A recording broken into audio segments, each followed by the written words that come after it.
네, 인사 나누겠습니다. 안녕하세요. 오늘의 찬송은 150장 갈보리산 위에라고 하는 찬송인데요. 이 찬송의 작사 작곡자는 한 분이에요. 조지 버나드라고 하는 분이 작사 작곡을 모두 했습니다. 원래 이 찬송의 제목은 낡고 거친 십자가입니다.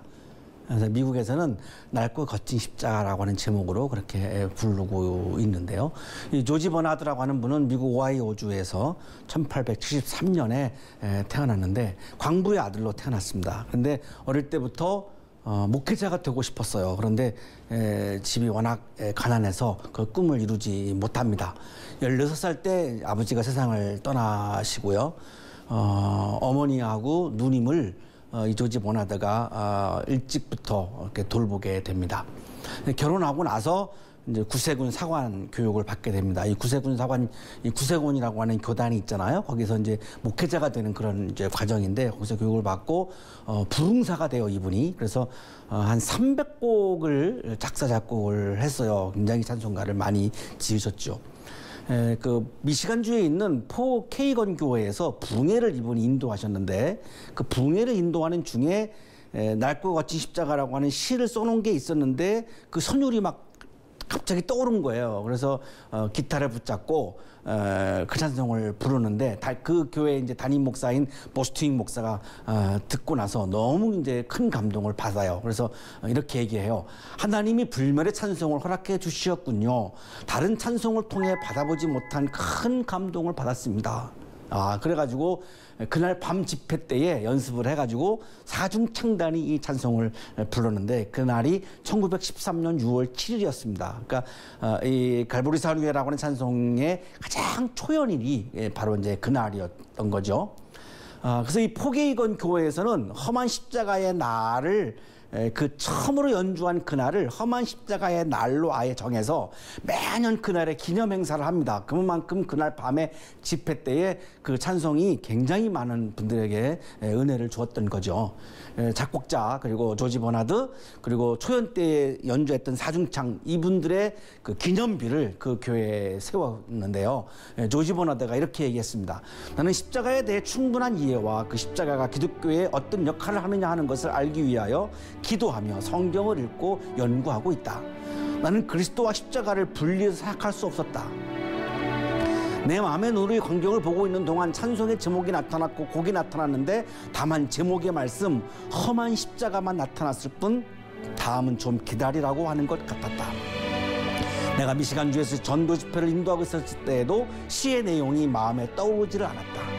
뉴욕주에서 전도 집회를 수차 인도한 후 그 다음 주 또다시 시를 지으려고 지도해 보았으나 여전히 되질 않았다.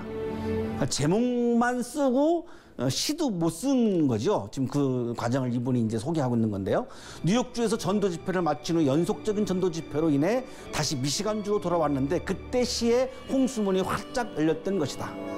전도 집회 기간 하나님은 우리 주 예수 그리스도를 통하여 구속의 은혜와 많은 경험으로 어려운 장애물들을 모조리 제거해버렸던 것이다. 그래 나는 용이하고 민원하게 시를 완성할 수 있었고 내 친구 한 사람이 시를 원고지에 옮겨놓는데 도움을 주었다. 그래서 이제 찬송시가 쓰여진 것이고 또 집회를 하다가 이게 또 막 선율이 떠올라가지고 이제 작곡을 해서 결국은 이 찬송이 이제 탄생하게 됐습니다. 1958년 10월 10일 날 리드시에서 하늘나라로 가십니다. 이분을 굉장히 존경했던 성도들이 리드시 이 도로변에다가 12척의 큰 나무 십자가를 이렇게 세웠습니다. 지금 사진으로 보고 계시는데요. 거기다가 험한 십자가라고 이렇게 십자가에다가 글씨를 써가지고 지금도 여기에 세워져 있습니다. 지금도 오늘날에도. 그리고 이제 거기다가 살아있는 저자 조지 버나드 목사의 고향이라고 이제 거기다가 이렇게 설명을 이렇게 해놨죠. 원 가사가 이렇습니다. 먼 언덕 위에 낡고 험한 십자가 하나가 서 있었습니다. 고난과 수치의 징표입니다. 길 잃은 죄인들의 세상을 위해 가장 귀하고 선하신 분이 죽임을 당하신 낡은 십자가를 나는 사랑합니다. 그 낡은 십자가를 나는 소중히 여깁니다. 최후의 나의 트로피를 내려놓을 때까지. 그 낡고 험한 십자가를 붙잡을 것입니다. 언젠가는 나의 면류관과 바꿀 것입니다. 아, 세상이 그토록 멸시한 그 험한 십자가, 나에겐 놀라운 매력을 지니고 있습니다. 하나님의 어린 양이 하늘의 영광을 버리셨습니다. 어두운 갈보리산의 십자가를 지셨습니다. 그토록 거룩한 보혈로 물든 그 십자가에서 나는 놀라운 아름다움을 봅니다. 예수께서 나의 그 십자가에서 고난당하시고 죽으셨습니다. 나를 용서하시고 성화시키기 위하여 죽으셨습니다. 그 낡고 같이 십자가에 대해 난 참으로 진실하기를 원합니다. 그 십자가의 수치와 비난을 기꺼이 참겠습니다. 그러면 언젠가 주님은 본향으로 나를 부르실 것입니다. 거기에서 나는 주님의 영광에 영원히 참여할 것입니다. 십자가가 나를 구원해 준다라고 하는 것은 우리가 참 쉽게 믿는데요. 내가 십자가를 지는 것에 대해서는 굉장히 우리가 힘들어하는 것 같아요. 십자가를 안 지려고 하죠. 근데 오늘 이 찬송의 가사는 그냥 십자가가 나를 그냥 구원해 주니까 그냥 나는 그냥 십자가를 지지 않아도 돼, 이런 내용은 아니에요. 내가 십자가를 영광스럽게 여기고 십자가 지는 것을 내가 영광스럽게 여긴다, 지금 이런 가사거든요. 근데 우리 기독교인들이 과연 오늘날에 십자가를 지려고 할까? 어때요? 한번 대답해 보실래요? 한 분만? 많이 무거운 짐이긴 하지만 그래도 진실한 사람들은 짊어지고 가고 있다고 생각해요. 희망이 있네요. 네. 요한복음 12장 26절에 예수님이 이렇게 말씀하셨어요. 나를 섬기려고 하는 사람은 누구든지 나를 따라오너라. 자, 우리가 예수님을 섬긴다 이런 말을 많이 하죠. 예수님을 섬긴다는 것은 어떻게 하는 거냐? 예수님을 따라가는 거다라는 거거든요. 예수님을 따라가는 거다. 그럼 예수님을 따른다라고 하는 거. 자, 그 다음에 26절. 내가 있는 곳에는 나를 섬기는 사람도 나와 함께 있을 것이다. 누구든지 나를 섬기면 내 아버지께서 그를 높여주실 것이다. 예수님을 따르는 것이 예수님을 섬기는 거다, 이렇게 말씀하셨는데, 그럼 예수님을 따르는 거는 어떻게 하는 건가? 예수님은 십자가의 길을 가셨거든요. 십자가의 길을 가셨기 때문에 부활이 있었죠. 십자가의 길을 회피해버리면, 외면해버리면 부활이 없죠. 그 예수님이 고난과 부활이라고 하는 이 두 개의 길이 예수님의 대표적인 걸어가신 길인데, 자, 예수님을 따른다라고 했을 때 우리는 뭘 생각할까? 예수님을 따른다라고 하는 게 뭐지? 예수님을 따른다라고 하는 것은 십자가의 길을 우리가 걸어가는 건데, 십자가의 길을 걸어가는다라고 하는 것은 죽는 거잖아요. 예수님 십자가에 죽으셨잖아요. 그럼 우리가 예수님을 따라간다라고 하는 것은 죽는 거죠. 그러면 우리가 지금 다 자살해야 되느냐? 그건 아니죠. 데살로니가 전서 5장 23절을 말씀하지 않을 수가 없는데, 인간을 영, 혼, 몸 이렇게 세 가지로 구분하죠. 우리 주 예수 그리스도께서 오실 때 여러분의 영과 혼과 몸을 흠이 없이 완전하게 지켜주시기를 빕니다. 이 영은 푸뉴마, 헬라어로, 히브리어로 루하흐, 영어로는 스피릿입니다. 그 다음에 혼은 푸시케, 네페쉬, 소울이죠. 몸은 소마, 게셈, 마디예요. 영은 하나님으로부터 오는 거예요. 우리 인간에게 없어요. 하나님으로부터 오는 게 영이에요. 그러면 나의 자는 뭐냐? 혼이에요. 이게 혼이에요. 그 소크라테스가 델피 신전을 걸어가다가 거기 써 있거든요. 너 자신을 알아라, 이렇게 써 있으니까 그걸 읽으면서 너가 혼인 거를 알아, 그렇게 얘기했던 거거든요. 그러니까 우리들의 혼은 자아인데, 이 자아가 뭐냐면 지정의예요. 내 지식, 감정, 나의 의지, 이게 혼이에요. 지금 예수님을 따라가려면 나의 혼을 죽여야, 나의 지식과 감정과 의지를 죽여야 하나님의 영을 내가 받아들일 수 있고, 그래야 성령이 충만해서 내가 예수를 따를 수 있는 거죠. 그러나 나의 지식과 감정과 의지가 가득 차 있으면 하나님의 영을 받아들일 수가 없어요. 나의 지식이 옳고 나의 감정이 옳고 나의 의지가 옳은데 하나님의 영을 받아들일 수가 없지요. 하나님의 영을 받아들이지 못하면 내가 내 욕망을 따라서 가야지, 예수님을 따라서 십자가를 갈 수가 없어요. 십자가를 따라서 못 가면 예수님을 만날 수가 없어요.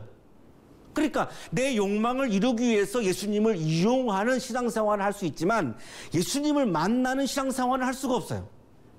예수님을 믿는다라고 하는 것은 예수님을 이용해서 내 욕망을 채우는 게 아니죠. 예수를 따르는 게 예수님을 믿는 건데, 예수님을 따른다라고 하는 것은 나를 죽이는 거예요. 나를 죽여야지만 예수님을 높일 수 있고, 예수님을 높여야만 예수님이 걸어가시는 길을 내가 동의하고 함께 동행할 수 있는 거죠. 거기에 하나님 나라의 기쁨이 가득한 거죠. 나의 뜻을 죽이고 예수의 뜻을 높이고, 예수의 뜻에 내 뜻을 일치시키고, 그래서 예수님이 걸어가신 십자가의 길을 내가 함께 걸어가는 거, 이게 영성입니다. 그거를 해야만 내가 예수님을 경험할 수 있고 하나님 나라를 경험할 수 있어요. 근데 그게 안 되면 내가 물질을 성공하는 거, 권력을 성공하는 거, 이런 건 경험할 수 있습니다. 얼마든지 하실 수 있어요. 그게 나쁘다는 게 아니라 그럴 수 있어요. 그러나 예수님을 경험할 수가 없어요. 이번 한 주간 동안 갈보리 산위의 찬송가를 좀 부르시면서 내가 지금 져야 되는 십자가는 뭐지? 내가 지금 가야 하는 십자가의 길은 어떤 길이지? 내가 지금 뭘 해야지 예수님의 길을 내가 따라가는 거지? 한번 좀 묵상하시는 그런 한 주간이 되었으면 좋겠습니다. 우리 함께 연주 들으시겠습니다.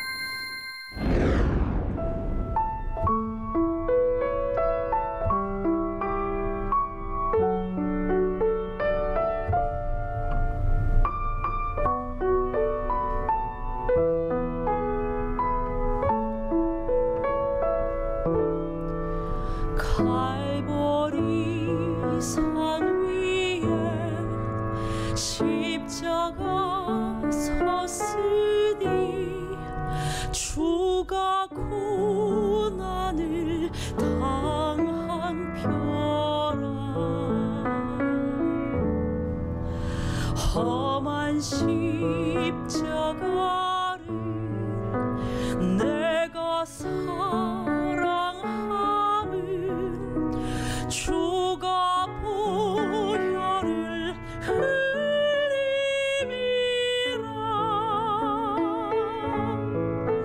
최후 승리를 얻기까지 주의 십자가 사랑하리.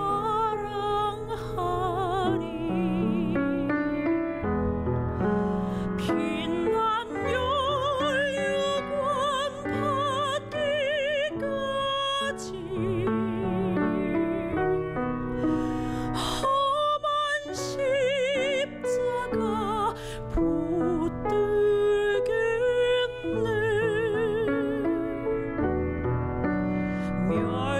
멸시천대 받은 주의 십자가에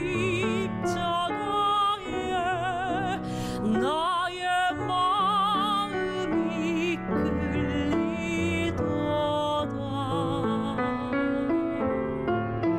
귀한 어린 양이 세상 죄를 지고 험한 십자가 지셨도다.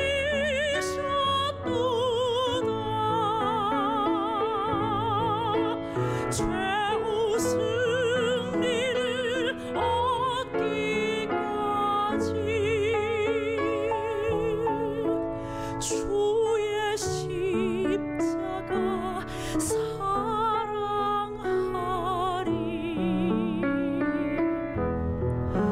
빛난 멸류관 받기까지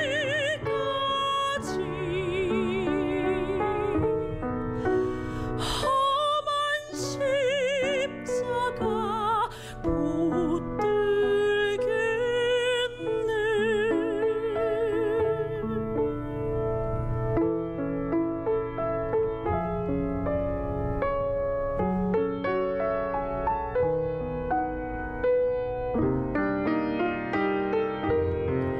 주님 예비하신 나의 본향집에 나를 부르실 그날에는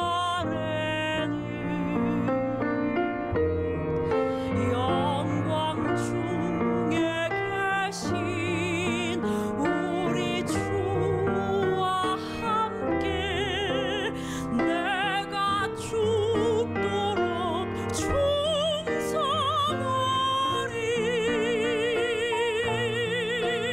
최후 승리를 얻기까지